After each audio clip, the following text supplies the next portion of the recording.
Hello friends, I am Dr. Astha Raheja, Consultant IVF and Pregnancy Care Specialist, Gunjan IVF World, Indirapuram. Let us talk about causes of azoospermia. Azoospermia is absence of sperm on microscopic examination of two semen samples.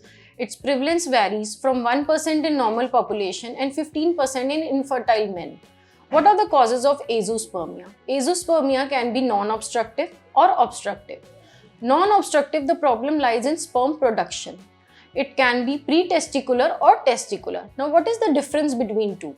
Pre-testicular means before the level of testes, mostly at the level of brain. Causes can be hypogonadotropic hypogonadism, hyperprolactinemia.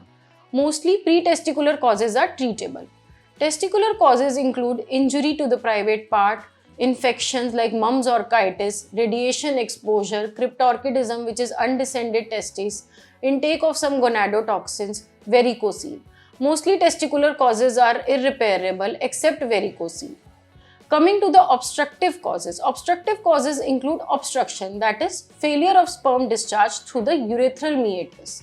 While in non-obstructive, the problem was at the level of production. In obstructive, the problem is at the level of discharge from the urethral meatus. The causes can be ejaculatory dysfunction like retrograde ejaculation, in which the sperm is being ejaculated in the bladder. Or there can be obstruction like absence of vas deferens, epididymal obstruction, obstruction at the level of ejaculatory duct. Most of these cases are again treatable. So, it is important to identify the cause of azoospermia so that the treatment can be done accordingly. Management include taking proper history, doing a proper physical examination so that we can rule out the causes of azoospermia. Also, doing certain hormonal tests to reach to a conclusion of the cause of azoospermia.